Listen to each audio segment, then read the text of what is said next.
नमस्कार। क्लास 11 का राजनीति विज्ञान का भाग 2 का दूसरा चैप्टर स्वतंत्रता के बारे में बताना चाह रहे हैं। ध्यान से देखिए। वोट वोट देने का संबंध किस स्वतंत्रता से है?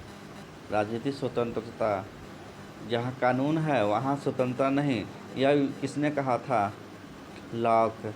स्वतंत्रता विरोध की अनुपस्थिति में है, यह कथन किसका है? हॉब्स का। किसने फ्रीडम फ्रॉम फियर, भय से मुक्ति नामक पुस्तक लिखी? आंग सान सू। 20वीं शताब्दी को किस एक महानतम व्यक्ति की आत्मकथा का शीर्षक लॉग वॉक टू पीस है? उत्तर नेल्सन मंडेला। किस प्रकार के संघर्ष के लिए नेल्सन मंडेला, अग्रसार तथा महात्मा गांधी ने बहुत महत्वपूर्ण योगदान दिया?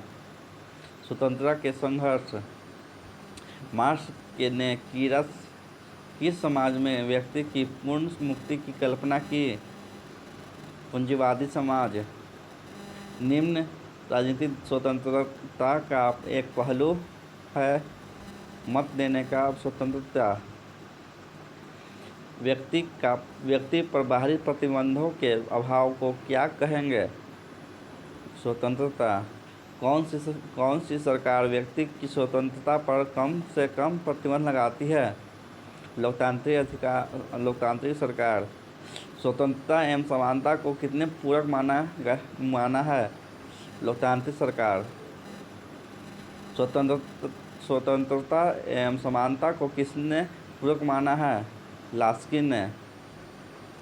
नकारात्मक स्वतंत्रता का अर्थ है बंधनों का अभाव। स्मरणीय बिंदु।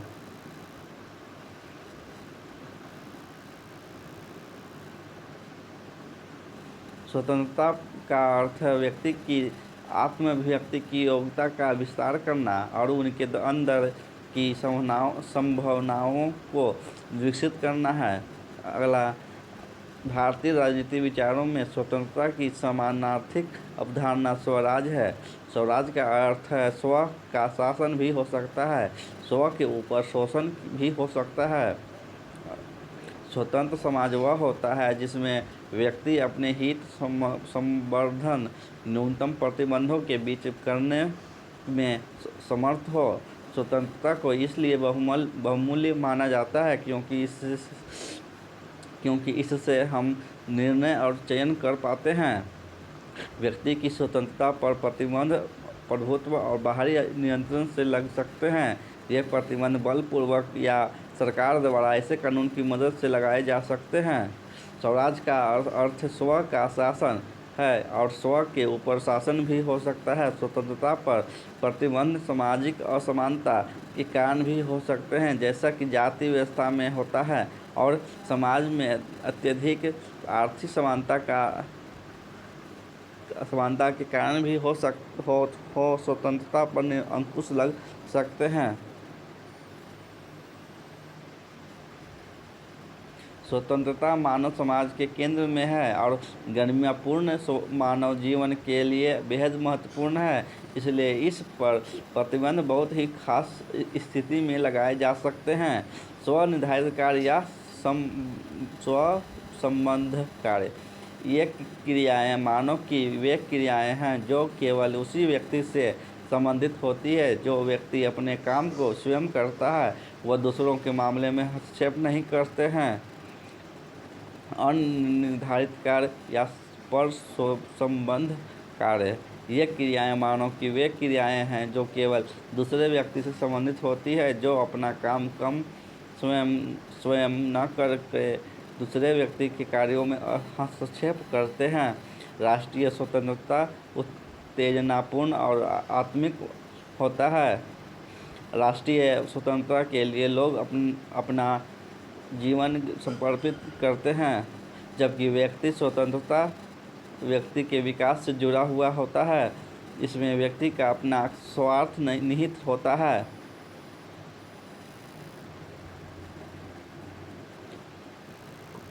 लघुत्तरीय प्रश्न है, स्वतंत्रता से आप क्या आशा है? क्या व्यक्ति के लिए स्वतंत्रता और राष्ट्र के लिए स्वतंत्रता में कोई संबंध है?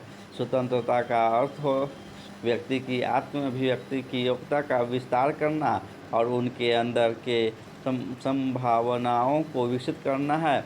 इस अर्थ में स्वतंत्रता वह इस स्थिति है जिसमें लोग अपनी रचनात्मकता और क्षमताओं का विकास कर सके।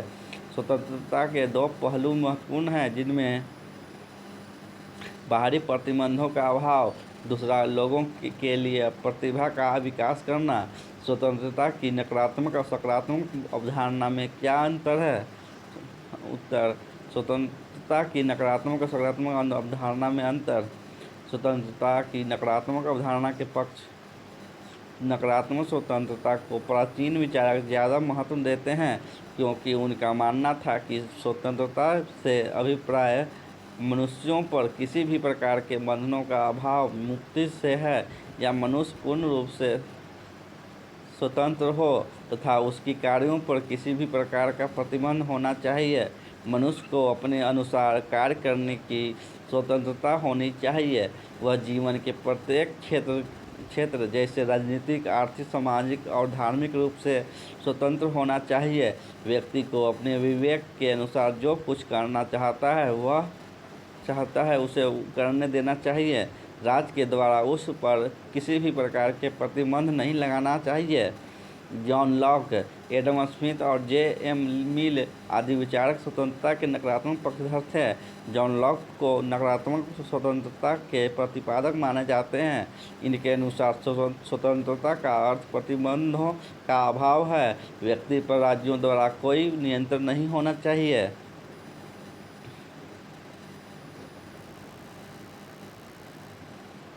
वह सरकार सर्वोत्तम है जो कम से कम शासन करे।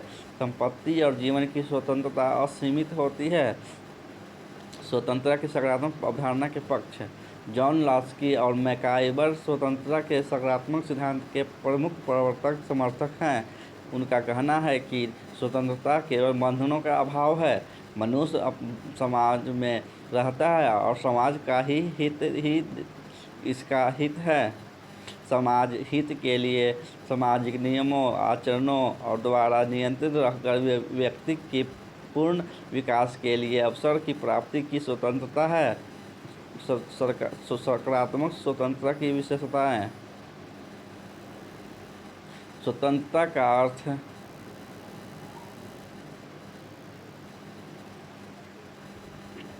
प्रतिबंधों का अभाव नहीं, बल्कि सामाजिक हित के लिए व्यक्ति की स्वतंत्रता पर प्रतिबंध लगाए जा सकते हैं।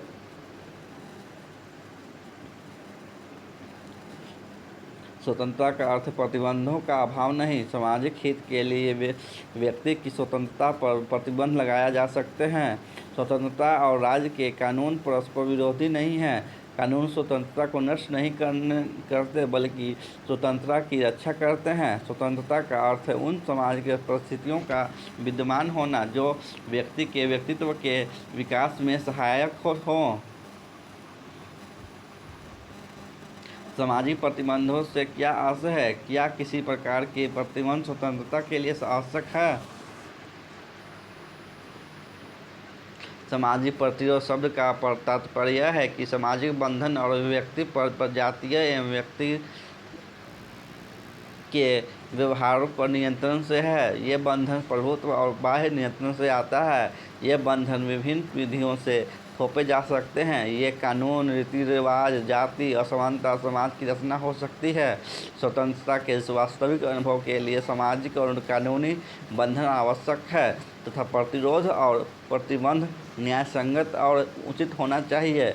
लोगों की स्वतंत्रता के लिए प्रतिरोध जरूरी है, क्योंकि बिना उचित प्रतिरोध या बंधन के समाज में आवश्यक अवस्था नहीं होगी जिससे लोगों की स्वतंत्रता प्रभावित हो सकती है।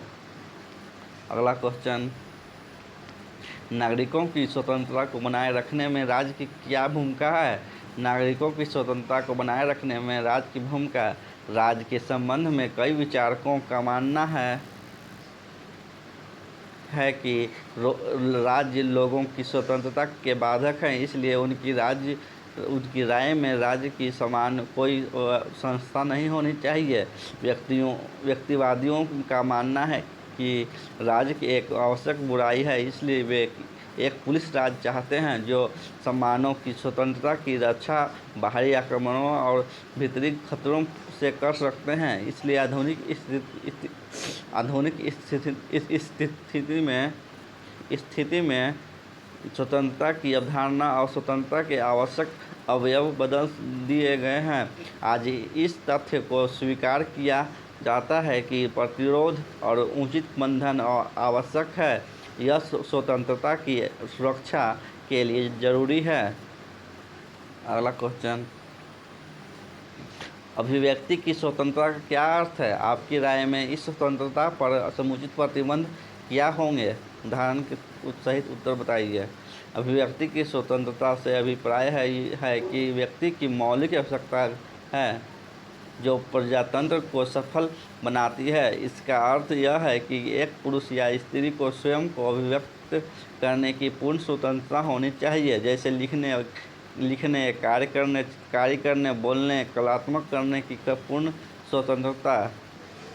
उदाहरण के लिए भारतीय संविधान में नागरिकों को अभिव्यक्ति की स्वतंत्रता का अधिकार दिया गया है, परंतु साथ ही कानून व्यवस्था, नैतिकता, शांति, राष्ट्रीय सुरक्षा को यदि नागरिक द्वारा हानि होने की आशंका की व्यवस्था में न्यायसंगत बंधन लगाने का प्रावधान है।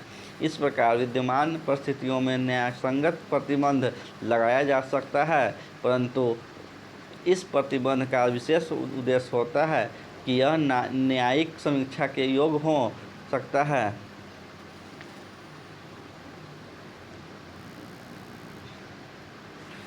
स्वराज का अर्थ क्या है? भारतीय राजनीतिक विचारों में स्वतंत्रता की समानार्थी अवधारणा स्वराज है। स्वराज का अर्थ है स्व का शासन और स्व के ऊपर शासन भी हो सकता है। अगला क्वेश्चन, स्वराज का क्या आशय है तथा स्वराज के बारे में गांधी जी का क्या मानना था? भारतीय राजनीति विचारों में स्वतंत्रता की समानार्थी अवधारणा स्वराज है। स्वराज का अर्थ है स्व का शासन और स्व के ऊपर शासन भी हो सकता है। स्वराज का आशय अपने ऊपर अपना राज्य भी है। भारत के स्वतंत्रता संघर्ष में संदर्भ में स्वराज राजनीतिक और संवैधानिक स्तर पर स्वतंत्रता की मांग है और सामाजिक और सामूहिक स्तर पर यह एक मूल्य है। गांधी जी के अनुसार स्वराज की समझ गांधी जी के हिंद स्वराज में प्रकट हुई। हिंद स्वराज में शब्दों में जब हम स्वयं पर शासन करना सीखते हैं तभी स्वराज है। स्वराज केवल स्वतंत्रता ही नहीं ऐसी संस्थाओं से मुक्ति भी है जो मनुष्य को उसी मनुष्यता से वंचित करती है। स्वराज से मानव को यथावत बनाने वाली संस्थाओं से मुक्ति पाना निहित है। साथ ही स्वराज में आत्मसम्मान, दायित्वबोध और आत्म साक्षात्कार को पाना भी शामिल है। स्वराज पाने की परियोजना में सच्चे स्व और उसके समाज समुदाय से रिश्तों का समझना महत्वपूर्ण है। गांधी जी का मानना था कि स्वराज के फलस्वरूप होने वाले बदलाव न्याय के सिद्धांत से निर्देशित होता है। व्यक्तिगत और सामूहिक दोनों तरह की संभावनाओं को वह मुक्त करेंगे। तीसरा क्वेश्चन, स्वतंत्र समाज से क्या अभिप्राय है? स्वतंत्र समाज वह होता है जिसमें व्यक्ति अपने हित संवर्धन न्यूनतम प्रतिबंधों के बीच करने में समर्थ हो। स्वतंत्रता को इसलिए बहुमूल्य माना जाता है क्योंकि इससे हम निर्णय और चयन कर पाते हैं। स्वतंत्रता के कारण ही व्यक्ति अपने विवेक और निर्णय की शक्ति का प्रयोग कर पाते हैं। अगला क्वेश्चन, स्वतंत्रता के बारे में नेताजी सुभाष चंद्र ने विचारों का वर्णन कीजिए। यदि हम विचारों में क्रांति लाना चाहते हैं तो सबसे पहले हमारे सामने एक ऐसा आदर्श होना चाहिए जो जो हमारे पूरे जीवन को एक उमंग से भर दे। यह आदर्श स्वतंत्रता का है, लेकिन स्वतंत्रता एक ऐसा शब्द है जिसके बहुत सारे अर्थ हैं। हमारे देश में भी स्वतंत्रता की अवधारणा विकास की एक प्रक्रिया से गुजरी है। स्वतंत्रता से हमारा आशय ऐसी सर्वांगीण स्वतंत्रता है जो व्यक्ति और समाज की हो, अमीर और गरीब की हो, स्त्रियों और पुरुषों की हो, सभी लोगों और सभी वर्गों की हो। इस स्वतंत्रता का मतलब न केवल राजनीतिक गुलामी से मुक्ति होगा, बल्कि संपत्ति का समान बंटवारा, जातिगत अवरोधों और सामाजिक असमानताओं का अंत, सांप्रदायिकता और धार्मिक असहिष्णुता का सर्वनाश भी होगा। अगला क्वेश्चन, उदारवाद क्या है? उत्तर, एक उदारवाद वह है जो रूढ़िवाद तथा संकीर्ण विचारों का विरोधी है, जीवन के प्रति एक विवेकपूर्ण दृष्टिकोण रखता है। उसके विचार यह है कि इस व्यक्ति को स्वतंत्र विचार रखने, उन्हें व्यक्त करने का अधिकार है। उदारवाद का विचार मनुष्य की स्वतंत्रता से है। उदारवाद एकमात्र आधुनिक विचारधारा है जो सहिष्णुता का समर्थन करती है। आधुनिक उदारवाद की विशेषता यह है कि इसमें केंद्र बिंदु व्यक्ति है। उदारवाद के लिए परिवार, समाज या समुदाय जैसी इकाइयों का अपने आप में कोई महत्व नहीं है। उनके लिए इन इकाइयों का महत्व तभी है जब व्यक्ति इन्हें महत्व का अपने आप में कोई महत्व नहीं है। उनके लिए इन इकाइयों का महत्व तभी है जब व्यक्ति इन्हें महत्व दे।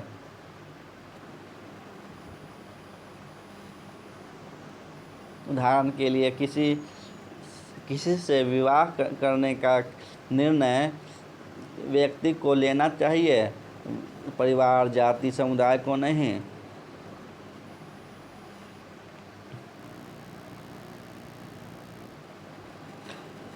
हार्म सिद्धांत या हानि सिद्धांत से क्या अभिप्राय है? जॉन स्टुअर्ट मिल ने अपने निबंध ऑन लिबर्टी में बहुत प्रभावपूर्ण तरीके से उठाया। राजनीतिक सिद्धांत के विमर्श में इसे हानि सिद्धांत कहा जाता है।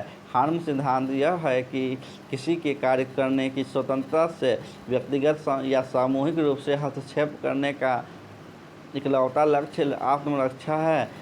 सभ्य समाज के किसी सदस्य की इच्छा के खिलाफ शक्ति के अच्युतपूर्ण प्रयोग का एकमात्र उद्देश्य किसी अन्य को हानि से बचाना हो सकता है। जे.एस. मिल ने हार्म के सिद्धांत को व्यक्ति के कार्यों में हस्तक्षेप के लिए अकेला प्रभावी कारक के रूप में स्वीकार किया है। उन्होंने मानव को दो भागों में विभाजित भी किया है, स्व-निर्धारित कार्य व अन्य निर्धारित कार्य। इनका मानना है कि राज्य एक दूसरे एजेंसी द्वारा व्यक्ति के कार्यों में हस्तक्षेप करने का अधिकार नहीं रखता है। ये कार्य एक दूसरे को हानि या प्रभाव नहीं डालते, परंतु व्यक्ति के कार्यों का निर्णय दूसरों को प्रभावित करते हैं। अगला क्वेश्चन, स्वयंबद्ध और परस्वयंबद्ध कार्यों में अंतर बताइए, या स्वनिर्धारित और अन्य निर्धारित कार्यों में अंतर बताइए। जे.एस. मिल ने मानव के कार्यों को दो भागों में बांटा है। पहला, स्वनिर्धारित कार्य या स्वसंबद्ध कार्य। ये क्रियाएं मानव की वे क्रियाएं हैं जो केवल उसी व्यक्ति से संबंधित होती है। जो व्यक्ति अपने कामों को स्वयं करता है, वह दूसरों के मामले में हस्तक्षेप नहीं करते।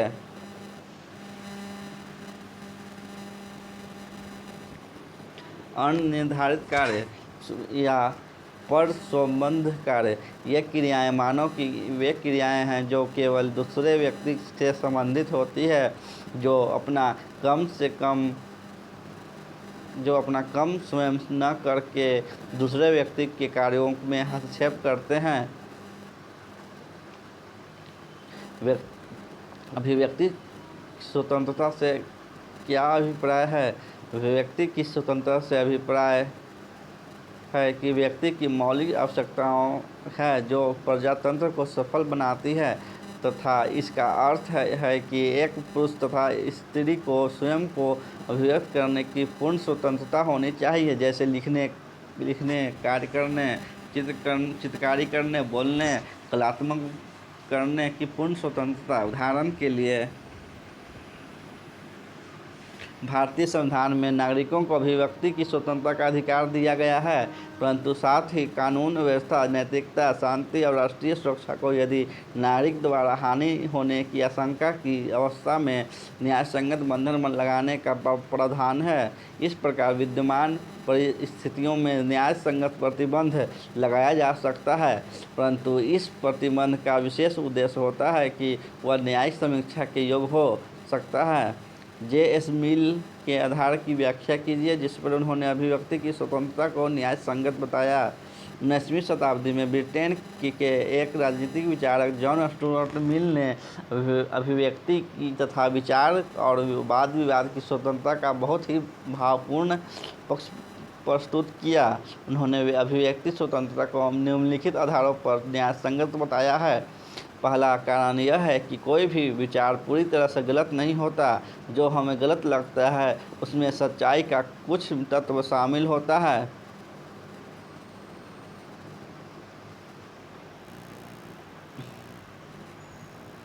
अनिर्धारित कार्य या पर स्वसंबद्ध कार्य, ये क्रियाएं मानव की वे क्रियाएं हैं जो केवल दूसरे व्यक्ति से संबंधित होती है, जो अपना काम स्वयं न करके दूसरे व्यक्ति के कार्यों में हस्तक्षेप करते हैं।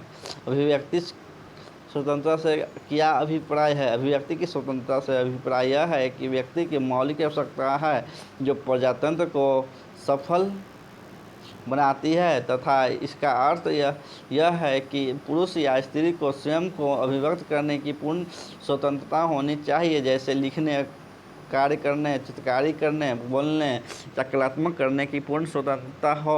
उदाहरण के लिए,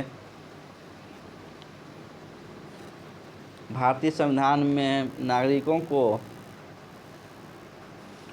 अभिव्यक्ति की स्वतंत्रता का अधिकार दिया गया है, परंतु साथ ही कानून व्यवस्था, नैतिकता, शांति और राष्ट्रीय सुरक्षा को यदि नागरिक द्वारा हानि होने की आशंका की अवस्था में न्याय संगत बंधन लगाने का प्रावधान है। इस प्रकार विद्यमान परिस्थितियों में न्याय संगत प्रतिबंध लगाया जा सकता है, परंतु इस प्रतिबंध का विशेष उद्देश्य होता है यह न्यायिक समीक्षा के योग्य हो सकता है। J.S. मिल के आधार पर व्याख्या कीजिए कि जिस पर इन्होंने अभिव्यक्ति की स्वतंत्रता को न्याय संगत बताया है। 19वीं शताब्दी के ब्रिटेन के एक राजनीतिक विचारक जॉन स्टुअर्ट मिल ने अभिव्यक्ति और विचार और वाद विवाद की स्वतंत्रता का बहुत ही भावपूर्ण पक्ष प्रस्तुत किया है। उन्होंने अभिव्यक्ति स्वतंत्रता को निम्नलिखित आधार पर न्याय संगत बताया है। पहला कारण यह है कि कोई भी विचार पूरी तरह से गलत नहीं होता। जो हमें गलत लगता है उसमें सच्चाई का कुछ तत्व शामिल होता है। दूसरा कारण पहले कारण से जुड़ा है। सत्य स्वयं में उत्पन्न नहीं होता, सत्य विरोधी विचारों के टकराव के कारण उत्पन्न होता है। तीसरा, विचारों का यह संघर्ष केवल अतीत में मूल्यवान नहीं होता, बल्कि हर समय में इसका महत्व है। सत्य के बारे में यह खतरा हमेशा होता है कि वह एक विचारहीन और रूढ़ उक्ति में बदल जाए। जब हम इसे विरोधी विचार के सामने रखते हैं तभी इस विचार का विश्वसनीय होना सिद्ध होता है। राष्ट्रीय स्वतंत्रता से आप क्या समझते हैं? उत्तर: राष्ट्रीय स्वतंत्रता उतना ही महत्वपूर्ण है जितना कि व्यक्तिगत स्वतंत्रता। जिस प्रकार व्यक्ति का विकास स्वतंत्रता की प्राप्ति से होती है, उसे प्रकार राष्ट्रीय स्वतंत्रता स्वतंत्रता के बिना राष्ट्र का विकास संभव नहीं है। व्यक्तिगत विकास और राष्ट्रीय विकास साथ साथ चलते हैं, ये दोनों एक दूसरे के पूरक हैं। राष्ट्रीय स्वतंत्रता उत्तेजनापूर्ण और आत्मिक होता है और राष्ट्रीय स्वतंत्रता के लिए लोग अपना जीवन समर्पित करते हैं। 12वां चैप्टर समाप्त हुआ। धन्यवाद।